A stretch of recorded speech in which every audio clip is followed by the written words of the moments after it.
Mashambulizi ya Marekani dhidi ya Iran kwa siku mbili yamesababisha vifo vya watu 14 na kujeruhi wengine 78 kwa mujibu wa Wizara ya Afya ya Iran. Hossein Kemampur, mkuu wa kitengo cha uhusiano wa umma wa wizara hiyo, amesema majeruhi 47 bado wamelazwa hospitali huku wengine wakiruhusiwa baada ya kupatiwa matibabu.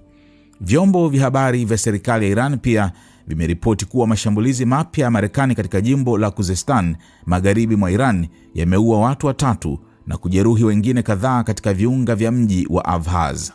Taarifa hiyo imemnukuu naibu gavana wa jimbo hilo anayeshughulikia usalama na utekelezaji wa sheria, Valiola Hayati.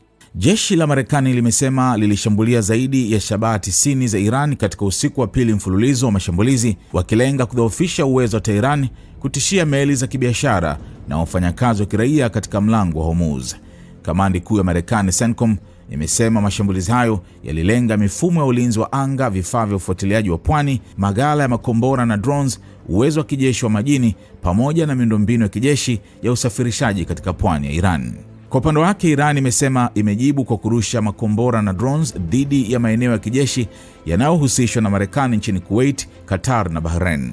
Jeshi la Iran limesema lililenga mfumo wa kuzuia makombora aina ya Patriot nchini Kuwait, mfumo wa tahadhari ya mapema nchini Qatar, pamoja na matanki ya mafuta nchini Bahrain kwa kutumia idadi kubwa ya drones za kujitoa mhanga.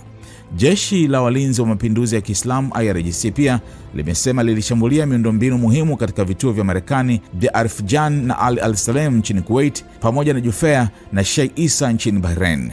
IRGC imeonya kuwa majibu yake yanaweza kupanuka hadi kwenye vituo vingine vya Marekani katika eneo hilo endapo mashambulizi ya Marekani yataendelea.